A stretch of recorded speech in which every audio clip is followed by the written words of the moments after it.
on the News Channel 5 network. This is Open Line.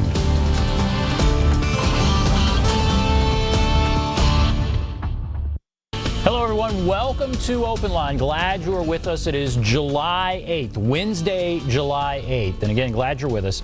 Just today, Governor Bill Lee called for the Nathan Bedford Forrest bust to be removed from the state capitol and put into a museum. There's going to be a very important vote on this issue tomorrow. Tomorrow, it is the State Capitol Commission, a 12-member body, will vote on whether to remove the bust, which has been at the center of all kinds of controversy, as I'm sure all of you are aware.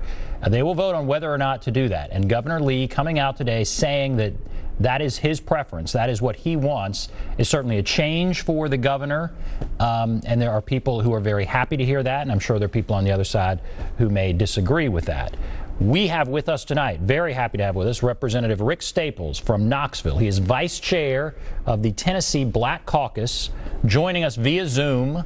You've been here in person before, but now you're outside your home, I guess, out there in Knoxville, right, Representative?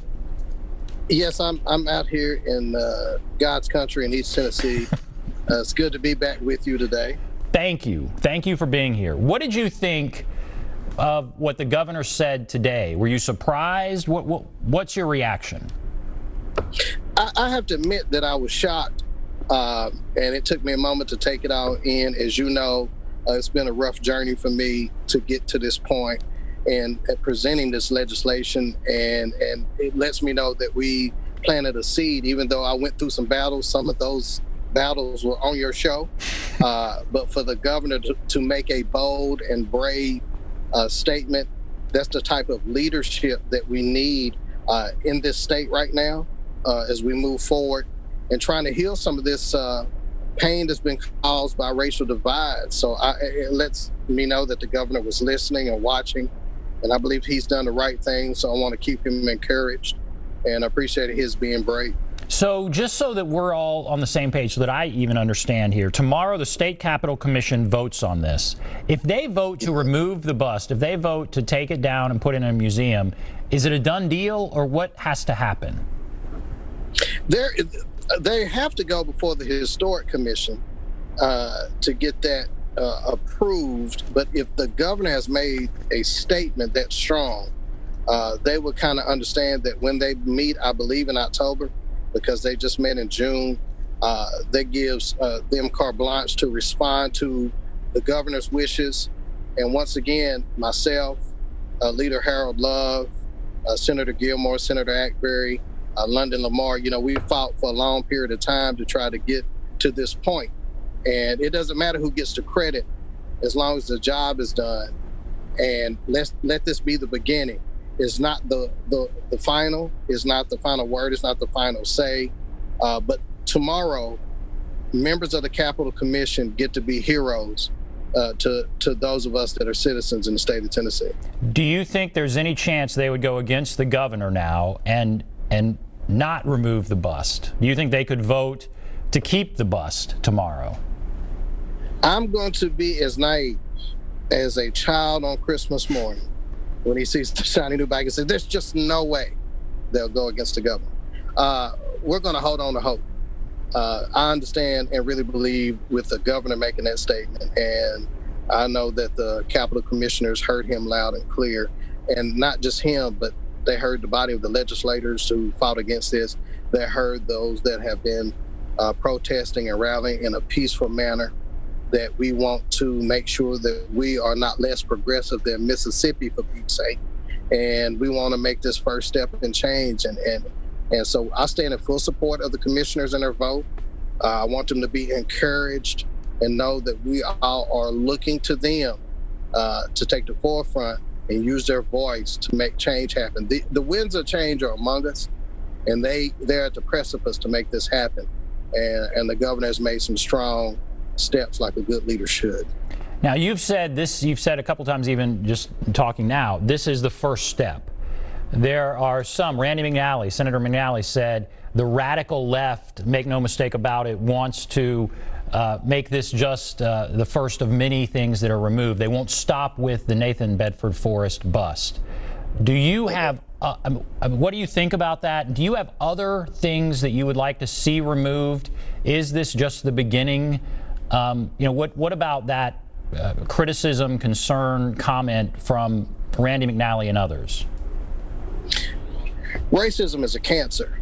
It is the most evil and divisive thing, and it has run rampant in our country, and it's running rampant across the state. And this is not a time for appeasement. Removing of a bust is a remarkable thing, and we have to make sure that happens. But that cannot be an action of appeasement. We have to look at what is affecting African Americans in such a negative way in our economic structures and industry, and investment in communities, protection with our public schools. So this is only the beginning. Racism is a systematic thing, and that's what we have to attack. But if the governor is speaking out, if the Capitol Commission stands up tomorrow and votes in a positive way, those of us that are members of the Tennessee Black Caucus State Legislature have been fighting for so long. We're willing to stand with them and continue to fight to make sure everybody feels that Tennessee belongs to them as a whole. So this is not the beginning of anything, and I would dare not politicize this. This is just the right thing to do for our state, for our citizens, and for our children. So let's not politicize this. Let's not use what has been displayed at the national level as rhetoric that is divisive and insightful in order to get good quotes in a newspaper. Nobody reads the newspaper, but blogs and television. We're trying to make change happen. And that doesn't mean that you're at the forefront. That means you're working in concert with others. You've brought this bill before the legislature. Have you been surprised by how hard it was to get passed? Talk about your journey here. How difficult has it been, and have you been surprised? It's been to make a confession, it's been a very emotional and difficult journey. It's been very draining when you have your heart tied into it. But not only that, it's the outcry from the community and the people that want it together to work it together to get this change to happen, and just to get people to not just hear my voice, but hear the voice of the people that we all represent, okay? And that's very difficult, especially with the criticisms that come along with it. Whenever you know this historically, whenever you make change happen, there's a backlash. And somewhere along the line, you pay for that. And dealing with the threats, dealing with the negative outcry and personal attacks, and behind this, I understood that this was something greater than myself. So I don't care to go through the abuse, the verbal abuse and the criticism, as long as something happens. And so I'm standing still in the process of recovering from having those boots put in my behind over this time period. And I'm gonna enjoy what I believe will be a historic moment in the state of Tennessee tomorrow. And that's what I'm looking forward to. And once again, I have to shout out my colleagues, Harold Love Jr., Senator Ramesh Akberry, Senator Brenda Gilmore, and Representative London Lamar. We were all fighting and trying to hit this thing from different angles. And we were all working in concert to make change happen. So it's great to serve with brave men and women that just want to serve to make change happen. I think something that I was maybe not aware of when all this started was that this bust was put up there in 1978. So it's not like it's been up there forever. It's not like it's been up there since, I don't know, right after he died. It was put up there very recently. What did that say to you, that it came up there in 1978, and yet the argument is about history and that kind of thing? Well, what that says to me is that for you and I, 1978 is not that far away. But to young people that are watching this, 1978 was a long time ago. And it has been up there long enough to where issues have arose, where comments have been made since it's been placed that it shouldn't have been. And the removal of that bust has been a request for a long, long time, many decades now. So I feel like we're accomplishing something. It's been a fight for a long time. It was a fight. It was controversial even when it went up in 1978.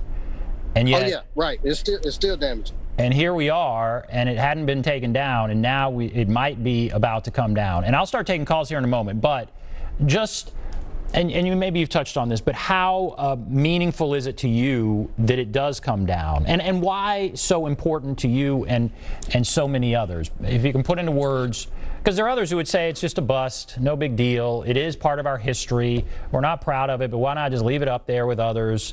Why is this so important to you? Do we not owe it to the people to make action steps to show that change is taking place? With all the lives that have been lost, with all the people that have been removed from their homes, with all the dreams that have been dashed, you have to understand African Americans, black folk, are the only people that cause angst nationwide just by the color of their skin. We can show up in a bank, we can show up in a store to purchase things, and because of the color of our skin, security is heightened.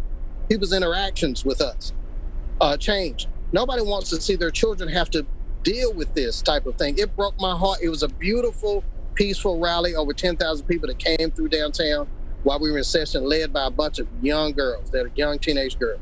And I thought that was beautiful that they put that together. But those young people should not have to experience or see the type of violence, the death, the bloodshed that's taking place in our country and the division in our state.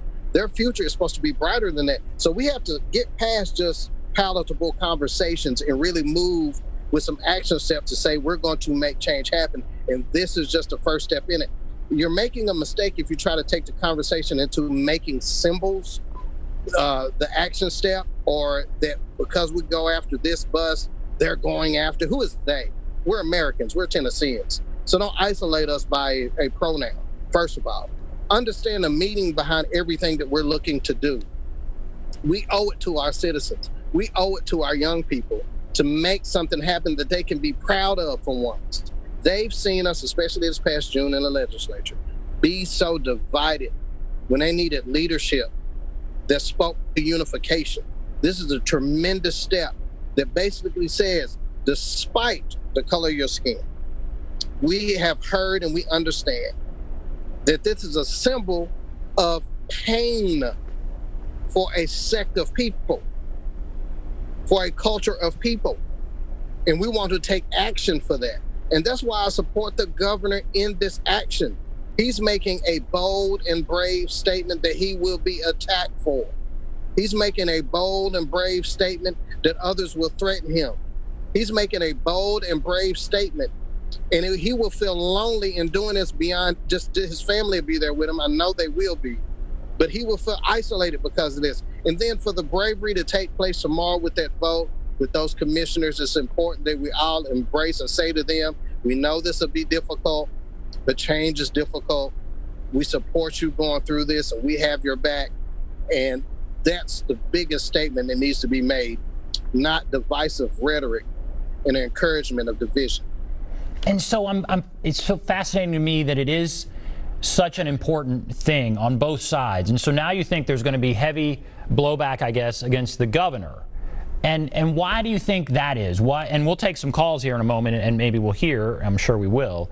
But to somebody who is just incensed that this is happening, and they feel like it's wrong, and they're just incensed. Why do you think they are incensed, and what do you say to them?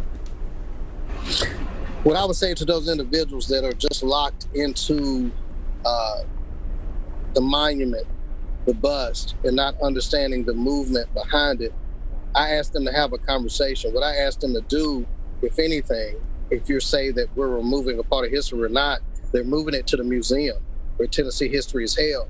And then I would ask them a question: how many African-American history museums have you been a part of or visited in the state of Tennessee? Tennessee is the only state that has a museum based on African-American history in the state at the Beck Cultural Exchange Center. In Nashville, we have the African-American Music History. And we have the African-American National Historic Museum in Memphis. We have Green McAdoo, which was the first school that was integrated in Clinton. Tennessee is the only state that has those institutions that celebrate African-American history. So to those that feel like they're disgruntled or angry, I would ask them, have you gone and visited these museums and seen another side of this history that those that digest it to be a negative taste in their life, in their history. And don't you understand that my skin may be a different hue, but I'm still your brother. And this hurts me. All right. That's the kind of conversation that this has generated. And that hopefully is a good conversation. Let's go to the phones. Let's go to Michael. Hello, Michael.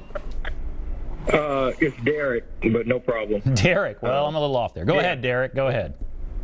Yeah, just first of all, Ben, how you doing? And I want to thank the gentleman. He's a representative. I like him a lot. I've gotten to see him on the show along with London Lamar. I think these are two rising stars in the Tennessee legislators, and I hope it can keep on getting more like them. But basically, I feel like, yeah, the governor's finally, putting on his big boy pants, but I don't give anybody credit for not, like, if I see somebody and they say, you know what, I was going to rob this store, but I decided not to, I'm not going to pat them on the back and say, good going, guy, right on, bro. You shouldn't have been trying to, be conspiring to rob a bank or store in the first place. I think until I see the vote of this group, this secretive group, kind of like the grand jury, you never know who they are, but they're making all these important decisions, ruling people's lives, how they're going to be, and so I would like to see who's on the committee, for one, and also why they hold so much power, even over the governor's executive, rulings. And I'll hang up and listen. And thank you. You guys have a good night. All right, Derek, thank you. I don't think it's a secretive group. It's the State Capitol Commission. I don't think they've gotten a lot of attention prior to this. But what can you say about what Derek said there, and I guess more about the State Capitol Commission? Thank you, Derek, for your comments. And I adore London Lamar. She's a hard worker. Thank you for your positive comments about me. I will take those positive comments and immediately go in the house and tell my wife that I'm awesome. That actually tomorrow, that will be live. You'll be able to see that live stream. I think if you go on ten.gov, I probably got that wrong, but you can go and watch that be live stream. Also, you can find out who's on the Capitol Commission. It's public information. And understand, I understand the frustration that Derek said about giving recognition or acclamation to people who are taking a vote, or the governor taking a stand. But you have to understand this political climate. I'm sure he's getting a lot of, if I've, as an African-American man, have taken the attacks I've taken presenting the legislation, a conservative white Republican male making an open statement like that at the highest office in the state, I'm quite sure he's getting some hardcore communication. So that's not an easy thing to do, because within his own party, especially in that conservative wing, it's just not popular to do. So he's making amongst his own party a very unpopular statement, but he's believing from his heart, from his faith, it's the right thing to do. And at the end of the day, you have to admire somebody that's willing to do that. I said when I was presenting the legislation, to do the right thing, sometimes you got to catch hell. And the road to change is not easy, and it's a very difficult, trying, and bumpy road. But he was willing to do that, and come and make a public statement. So you got to give the man some credit for that. And you got to encourage the commissioners. I'm sure they're nervous about their vote tomorrow. So they need some positive energy. Hell, we've been dealing with a lot of negative energy. And we need some positive energy going to those individuals, because they will be the ones that will usher in change. And our state will forever change tomorrow with their vote. And once again, I will state they'll be heroes if they vote to remove that vote. All right, let's go to Ann. Hello, Ann. Yes, I hope I get this across right. For many years, and I'll say up front, my family that I'm talking about is Caucasian. My daughter has tried to get interest in having the name at Nathan Bedford State Park changed because her great-grandfather, who was a farmer and also did basket weaving and cane chair making, has his artwork, now that he is deceased and been gone, on display in the gift shop at Nathan Bedford State Forest Park. And she finds it very offensive that his work is displayed at that state park because of the negative energy that the name has against it. And she is Caucasian. My older daughter is very, very much tied in with Black Lives Matters and issues here in the city. I can only imagine what going into the Capitol as an African American. I can't have empathy because I can't stand in their shoes. But I can imagine, because I have seen my children fight for issues that are similar. Okay. Not the same. Well, let's ask about the Nathan Bedford Forrest State Park. At the end of the day, if someone cannot at least imagine when there is a reference they can go to, then there is a racial problem and dialogue needs to start. All right, Ann, thank you. All right, I'll have you comment on the broader spectrum of the call there, but she's also asking, I think, about Nathan Bedford Forrest State Park. Do you feel like, all right, if they remove the bust, should the name on a park like that, should the Nathan Bedford Forrest State Park, should that be changed? Well, first of all, I appreciate her daughter. I've said in many statements, especially when we're dealing with the racial issues that we're facing, is that whites are going to be the ones that are the change agents, because they're going to be in rooms I can't get in, especially white males, because they're in rooms that white females can't get in.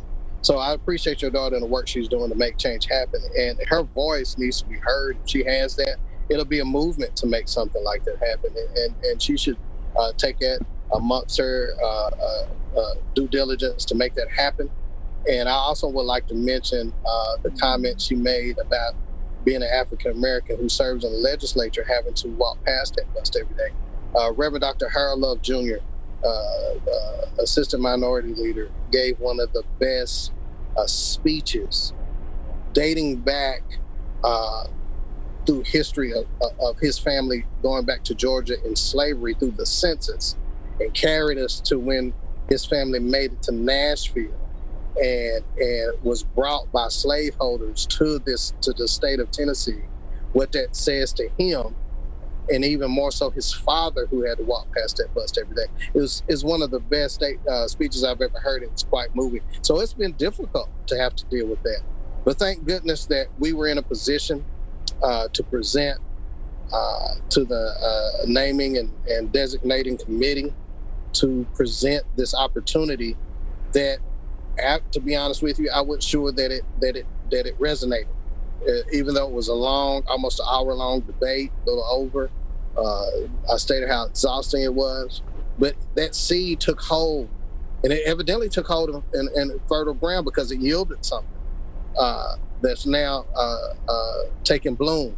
And we just have to know that this is just a step in the beginning to usher in a positive, healthy change. I have to say that again, it's a very positive and healthy change for our state, because it's men and women, black and white, but Democrats and Republicans that have worked together to make this happen. And that's what government is supposed to do when it serves its people. Well, all right, we're going to take a break. Representative Rick Staples joins us from Knoxville via Zoom from Knoxville. He is vice chair of the Tennessee Black Caucus on the eve of a big vote tomorrow of the State Capitol Commission. Will they follow the governor's recommendation and remove the bust of Nathan Bedford Forrest from the Capitol there, put it in a museum? We'll take a break. If you want to call in, there's the number, 615-737-PLUS, 615-737-7587. Take a break. Be back right after this.